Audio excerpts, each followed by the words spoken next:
Bharatiya Janata party ने जो कहा वो करके दिखा दिया। जिन्होंने उत्तर प्रदेश के अंदर हर जनपद में एक माफिया दिया था,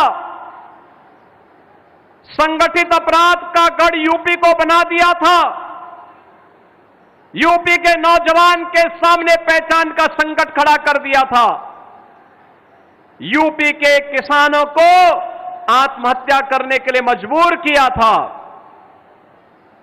यूपी के कारीगरों को बेरोजगार बनाया था और यूपी के अंदर अव्यवस्था, अराजकता, कर्फ्यू, दंगा, उपद्रव, इसकी पहचान यूपी के साथ जोड़ दी थी।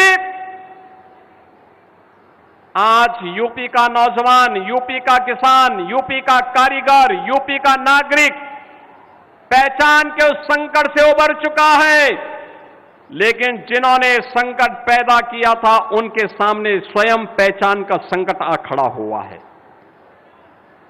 उनके सामने पहचान का संकट खड़ा हुआ है। अब उत्तर प्रदेश में उपद्रव नहीं, अराजकता नहीं, गुंडागिर्दी नहीं, वन डिस्ट्रिक्ट वन माफिया नहीं, बल्कि यूपी में अब one district one medical college है।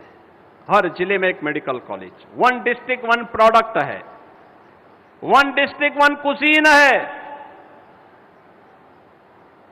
अब यूपी के अंदर न उपद्रव है, न कर्फ्यू है, न दंगा है, यूपी में उत्सव है और यूपी में सब चंगा है।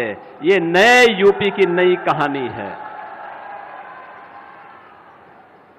जो लोग पहले आपसे 10 कदम दूरी बनाते थे 10 वर्ष पहले तक, आज आप कहीं जाएंगे कहेंगे मैं यूपी का हूं, मैं इटावा का हूं, मैं मैनपुरी का हूं, मैं आगरा का हूं, मैं जालौन का हूं, मैं फतेहपुर का हूं, मैं औरैया का हूं, किसी भी जनपद का आप बताएंगे, वह व्यक्ति आपसे दूरी नहीं बनाएगा, बल्कि उसके मन में आता है कि वह आपके नजदीक आए और आपको गले से मिल ले।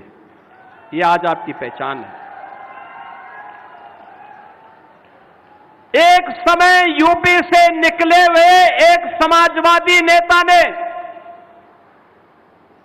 जमीन से जुड़ करके कार्य किया था। सम्मानित मुलायम सिंह जी ने काम करने का प्रयास किया था, लेकिन बाद में सेफई सिंडिकेट ने उनकी पूरी मुहिम को परिवारवाद और वंशवाद की विष बेल में ऐसे लपेट दिया कि कोई नौकरी निकलती थी वो सिंडिकेट उस पर हावी हो जाता था। यहां का नौजवान देखता रहता था, नौकरी नहीं, किसान को उसकी सुविधा का लाभ नहीं,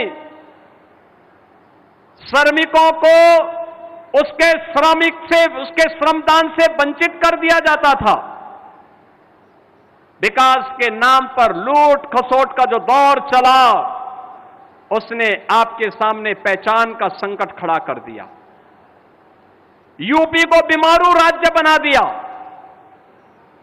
देश की सबसे बड़ी आबादी का राज्य बीमारू हो जाएगा तो देश का क्या होगा?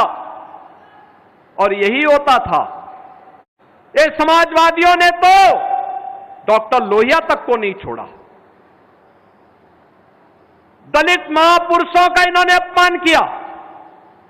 याद करिए, संत रविदास जी के नाम पे जिस जनपद का नाम था वो नाम हटा दिया। बाबा साहब भीमराव अंबेडकर के नाम पे कन्नौज के मेडिकल कॉलेज का नाम इन्होंने हटा दिया। हमारी सरकार आई, हमने कन्नौज के मेडिकल कॉलेज का नामकरण फिर से बाबा साहब भीमराव अंबेडकर के नाम पर किया है, फिर से किया है। इन महापुरुषों का योगदान है। याद करिए, लोक माता अहिल्याबाई होलकर के नाम पे औरैया में मेडिकल कॉलेज के निर्माण का कार्य डबल इंजन की सरकार ने किया है। काशी में काशी विश्वनाथ धाम में लोक माता अहिल्याबाई होलकर की भव्य प्रतिमा को लगाने का काम भी प्रधानमंत्री मोदी जी ने किया है। और इसीलिए मैं आज आप सबका आह्वान करने के लिए आया हूं। यूपी के विकास की इस गति को मजबूती के साथ आगे बढ़ाने के लिए इटावा, भरतना और जसवंत नगर भी बुलेट स्पीड के साथ, यूपी की रफ्तार के साथ आगे बढ़े। इसके लिए आह्वान करने के लिए मैं आपके पास आया हूं। मैं आपको आश्वस्त करता हूं, विकास के कार्य के लिए पैसे की कमी नहीं आने दी जाएगी। अब यूपी बीमारू राज्य नहीं, रेवेन्यू सरप्लस राज्य है। जितना पैसा विकास के लिए मांगेंगे, उससे 2 पैसा ज्यादा ही मिलेगा, कम नहीं मिलेगा।